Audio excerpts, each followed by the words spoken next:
Hey everyone, Steven here, and welcome to my little library of horrors.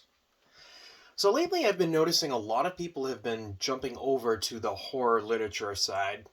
A lot of people from like the thrillers and even people of like horror films that are looking to kind of change up, what they're digesting media wise, which I think is really awesome.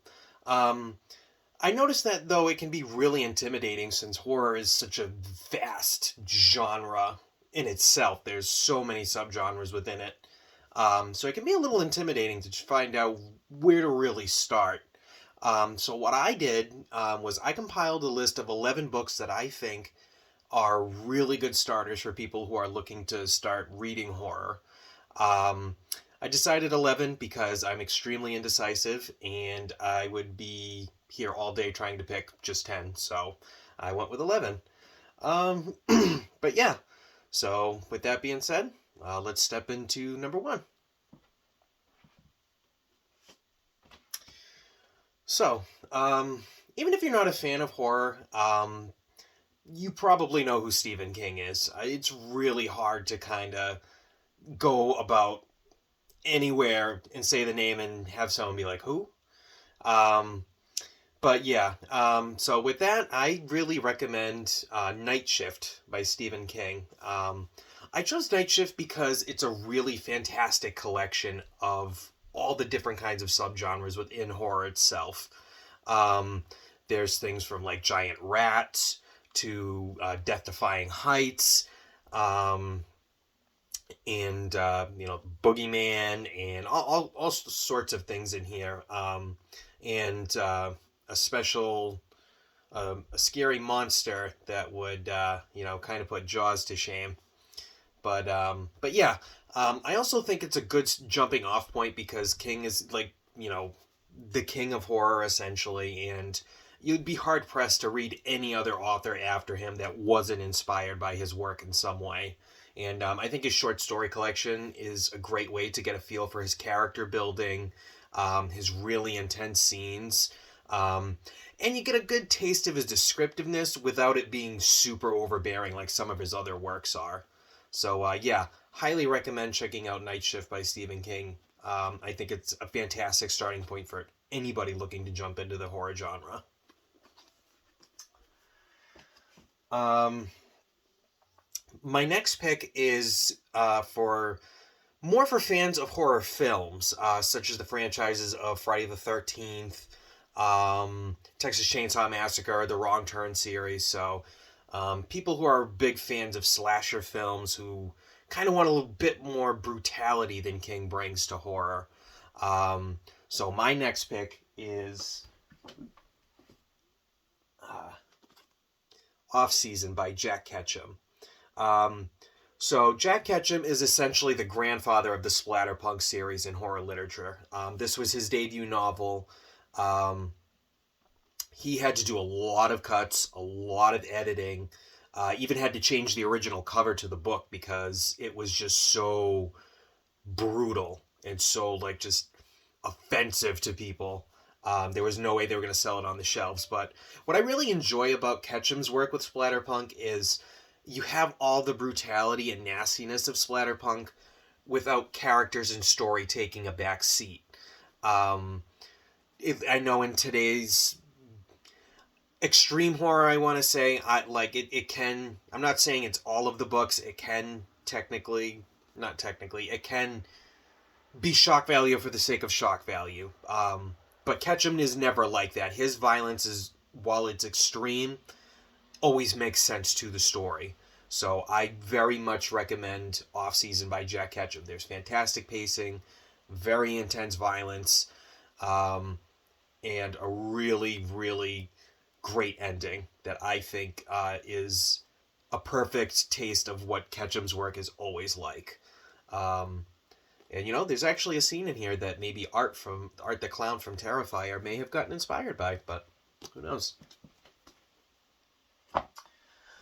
So maybe you're not a huge fan of guts and gore, and maybe you want something a little slower paced, maybe something a little more grounded in reality. Um, My next pick is a personal favorite that I read, I think, at the beginning of last year. Um, if you're a slow burn kind of person, I very highly recommend The Auctioneer by Joan Sampson. Um, it's small town horror done at its absolute best. Um, the horrors are unraveled very slowly. Um, the characters are great. The antagonist is just fantastic in this. Um, yeah, and like I said, I personally am a slow burn kind of person myself. I think this is done excellently. It keeps you hooked the whole time, even up to the great climax at the end. Like, that's where all the action takes place, is at the very end of the book, and it just totally pays off. But yeah, if you want slow burn, small town horror, absolutely recommend checking out The Auctioneer by Joan Sampson. Fantastic book. So the next one is also a pretty classic name. You say it, people are going to know what it is. Even if you've never seen the movie or have read the book, people are going to know. It's a classic tale. It's terrified people. It's actually kind of a controversial title in itself, in a way, where a lot of people prefer the movie to the book, essentially because of the side story in it. I kind of like the side story. I think it adds a little something that kind of is seen in horror books a lot. It's a situation that a lot of people can go through, but it's told through the person who's doing its perspective. But anyway, other than rambling than that, my next pick is Jaws by Peter Benchley. Much like the movie, Benchley does a fantastic job of keeping Jaws to a minimum in the book. It starts off with a fantastic shark attack. And then, you get some story and build up with characters and other things like that. But when the shark attacks do happen, oh man, they're so well done. So well done. He does a wonderful job of building dread and, just really giving you a sense of helplessness as Jaws is pretty much eating up his victims. The ending's very different from the film. A lot of people say that's where the big difference is to why the book isn't as good as the movie is the difference-wise. But I don't know. I really like the book. And yeah, this is a fantastic summer read. You can't go wrong with a classic. So my next pick is something I didn't really expect to enjoy, to be totally honest. I picked it up at a horror convention 2 years ago. I've heard it before. Never read anything by the author or anything, but I know as I started it, it was kind of weird. The characters were really, really unlikable. But as the story went on, you grow to like them, and you kind of get a feel as to why they are the way they are. And I'm like, okay, I think that's a real show of talent for the author. But my next pick is The Elementals by Michael McDowell. This is a fantastic Southern Gothic haunted house story. Like I said, I love the characters. Very unsettling scenes. He breathes a lot of life into the haunted house. Very tragic, which I think is pretty common for something that's Southern Gothic. But yeah, really, really good book. I love Michael McDowell's work. He's a genius, in my opinion, especially when it comes to horror. Little fun fact about Michael McDowell, he wrote the original screenplay for Beetlejuice, which was much more horror-focused and much more adult-themed, which I think would have been pretty cool to see. He also worked on the screenplay for The Nightmare Before Christmas. So yeah, if you're a fan of either of those, I highly recommend checking out The Elementals. My next pick needs no introduction. Much again like Jaws, much again like King, but I think probably more powerful than both of them combined. This book terrified people for decades. The movie had people running out screaming, passing out. It's been boycotted. It's been banned. Yeah. My next pick is The Exorcist by William Peter Blatty. Again, there really isn't much I can personally say about this book that hasn't already been said. It's probably one of the most influential pieces of literature ever written. Blatty does a wonderful job of really sucking you into the story and gripping you in the scenes. As a matter of fact, I was listening to the audiobook, and I remember being outside grilling dinner. I was so into this one scene, and I was so sucked in. My wife managed to literally step outside, sneak up behind me, and she just went, boo. And I almost ended up on the grill plate myself. Completely terrified me, but I think that, is a clear sign of Blatty's talent, and he does an awesome job narrating the book. If you're an audiobook fan, definitely recommend checking out that version as well. Blatty does, like I said, a fantastic job of bringing the characters to life and bringing a lot of emotion to every scene in that book.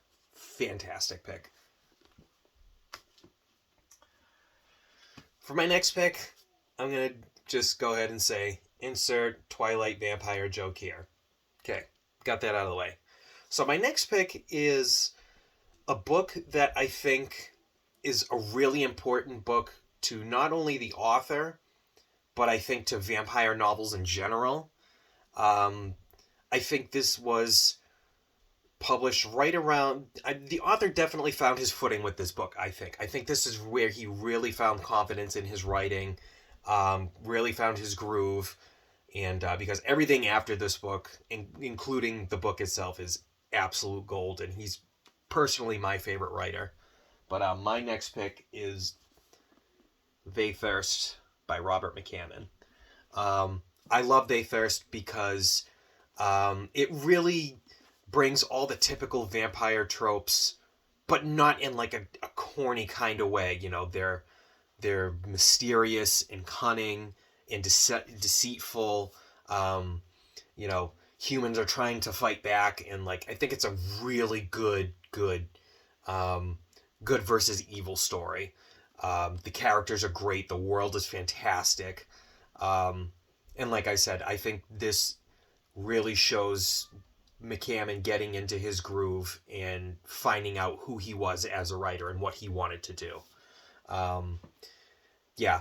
If you're looking for a vampire novel that's not Dracula, that's not Salem's Lot, but is just as damn good as both of those, absolutely check out They Thirst of Robert McCammon if you can find a cheap copy. So for my next pick, the subgenre itself is huge, and that's the post-apocalyptic subgenre within horror. There have been so many tales of end-of-the-world scenarios between zombies and plagues and floods and you name it, there's a book about it. But this book is one that kind of inspired it all. This is one that I really enjoyed because I think that I am pretty well versed in post-apocalypse and apocalypse stories and things like that. So I had read a lot before I got to this one. So when I got to this one, I was like, wow. So that's where a lot of, these other authors got their idea for their end-of-the-world scenario. And that book is Lucifer's Hammer by Larry Niven and Jerry Pournelle. This was awesome. A giant meteor is hurtling towards the Earth, and I like it because, as I said, it shows a lot of what is today considered typical tropes in post-apocalypse, but back then was brand new. I love that it covers before, during, and after the apocalypse. I think it does a fantastic job of showing how people react in that kind of scenario. And this was written, I believe, in, I want to say 1977. So, yeah, even back then, a person gets stupid when they become people, as a writer once said. But yeah, I think this is awesome. Again, the tropes are fantastic. It's wonderful to get to see where a lot of other end of the world books got their ideas, especially the epic fight scene that usually happens between factions. Um, Great book, great book. Bit of a doozy, but again, if you're looking to start off with end of the world scenarios, definitely check out Lucifer's Hammer. So my next book is one that's a little more modern. I know I've been kind of sticking around to like the 70s and 80s with the books I've been recommending, but that's because I feel like, I think it's personally a good idea to kind of get a feel of the tropes before you get to other books that use them as tropes. But this book was a little more modern. At this point, I think it's 10 years old at this point now, so not super modern. But I got this book because I started reading it about 8 years ago, when I was reading King, and I picked up reading again, gotten really into it, but I was getting burnt out on King's work, and I kind of wanted to expand away from him, so I did a quick Google search about books that King praised, and this was a book that came up, and so I checked it out, I read the synopsis, and I thought, oh, that's pretty cool, and yeah, when I, much to my surprise, it became, honestly, one of my top 5 books of all time. And that book is The Troop by Nick Cutter. Nick Cutter goes by a lot of different aliases. This is his debut novel under Cutter's name. But this book is just fantastic. Imagine The Thing meets Lord of the Flies. A group of Boy Scouts get stranded on an island with this mysterious, like, plague almost kind of overtaking the island in a way. I don't want to give too much away because it's super good. The book is just fantastic. It's a story, and then there's not journal entries, but there's newspaper clippings. There's log books and stuff like that kind of break up the story to kind of add a new layer to it. And honestly, it has one of the most skin-crawling antagonists of any story I've ever read. Like, anytime his name even just appeared on the page, it completely grossed me out, because you gotta read it. You gotta read it to understand. But yeah, if you like body horror, lots of brutal scenes, very tragic, heartbreaking, but in such a good way, in such a fantastic way. I couldn't recommend The Troop enough. Great read, especially in August. I think this is a really good end of summer, beginning of fall read. Yeah, definitely check out The Troop. So kind of keeping with the summer theme, this next book, I think, does a really good job of showing a lot of really good things. It does a good job of showing a lot of things you're going to experience when reading horror. It will show the sense of helplessness, a unique antagonist, great pacing in my opinion. But I think what it does the best, and what I think is the most important, is it teaches you to like unlikable characters. The beginning of the book has the cast as very obnoxious, annoying characters that you just, you kind of hope to want to see to die off. But as the book goes on and the horror starts to unravel and you start to see what's happening to these people, you really start to sympathize with them. And I think that's a really good show of talent from the writer. I think, it's really hard to start off getting us to really hate a character to then later on gaining sympathy for them. I think that's really hard to do, but this book does a fantastic job of it. And that book's The Ruins by Scott Smith. This is, again, probably in one of my top 5 books of all time. It's definitely a slow burn. And again, a lot of people tend to get turned off by it because the characters are unlikable in the beginning of the book. But I promise, if you stick to it, get past the beginning, and wait till stuff actually starts happening, I guarantee you won't be able to put this down. Absolutely fantastic book. I love The Ruins.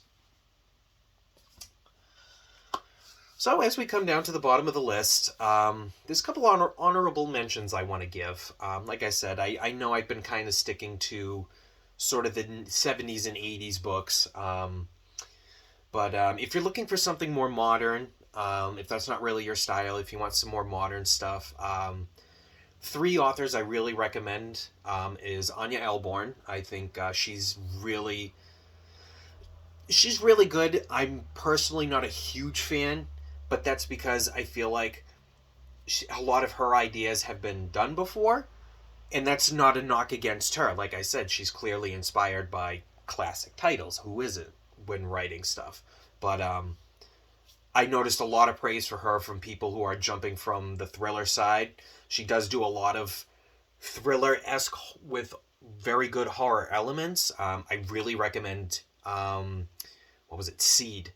Highly recommend Seed by Anya Elborn. Very good.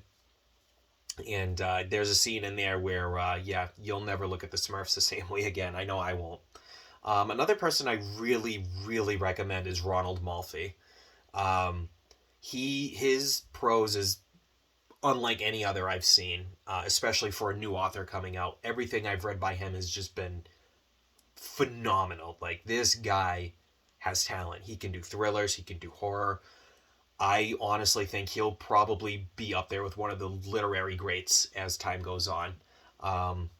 Definitely would recommend Come With Me if you're looking for a good thriller, or Bone White if you want to see some of his horror work. Again, he's fantastic. And last but not least, I definitely would recommend Paul Tremblay. I think he is a really unique writer in our time right now, where he uses a lot of ambiguous endings. And I think that takes a lot of guts to do, especially in horror, because horror fans can be pretty hardcore on their judgment on endings. So, when you don't really get a solid ending, it's going to be hit or miss. But I love his stories. I think his writing's great. Definitely has some hit or miss books, but, everyone does. But, those are three people I think you should really check out if you're looking to jump into more modern times, rather than the classics right now. But anyway, the last book I choose is one that I just read last year, and I think is an excellent example of the subgenre coming of age. I know that's not strictly horror, but you kind of get a lot of coming of age stories in horror, so I kind of consider it in there. You don't have to, but I think this one's really good because it's not extremely intimidating like It by Stephen King is. I don't think it is too 80s, if I have to say anything else. I think it shows a lot of camaraderie between a group of kids. I think the story's really well done. The pacing's fantastic. There's a lot of really great scenes, both scary, funny, intense. Like, it goes through all range of emotions that a horror story should do. And I think that's, again, something that doesn't really get done a lot in horror stories. A lot of the time they try to focus on scaring you rather than building up a connection with the character to kind of care about them. Not all the time, but anyway, the book I'm talking about is Summer of Night by Dan Simmons. I really love this book. I think this is a perfect summer read. I think this is honestly the perfect book for even just any reader in general to read, because it's not overly scary. I think it really does a fantastic job of telling all sorts of different stories all at once. Like I said, there's comedy, there's horror, obviously. Just a lot of really great things in this book that I enjoyed. And, I definitely think this is probably one of the best examples of horror that's ever been written. And I definitely think you should check this out. But yeah, that's my list of 11 books that I think are great starting points for anybody looking to jump into the horror genre. I didn't really do them in any specific order. I really chose these books because I think they all show a perfect example of what horror literature is. It's not just buckets of blood and grotesque monsters. It's ordinary people being put into extraordinary situations and usually coming out on top. A lot of our main characters are broken people. They're going through maybe a divorce, mental illness, just something tragic is happening in their lives, and we all do. And I think it can feel kind of lonely in that time when we don't think anybody's ever gone through what we're going through right then and there. And then you pick up a book and this character is suddenly right there going through exactly what you're going through, and someone somewhere out there knows exactly how you're feeling and is trying to say, hey, I defeated it. You can too. But yeah, that's my list. Feel free to hop in the comment section and tell me why I have absolutely no idea what I'm talking about, and I should probably go read romance novels. But yeah, I appreciate everybody watching. Feel free to drop a like, hit subscribe if you'd like, turn on notifications for any other uploads I have coming. I have another haul coming, and then I'll have a Father's Day haul video coming. But yeah, thank you guys so much for watching. I really appreciate it. Bye.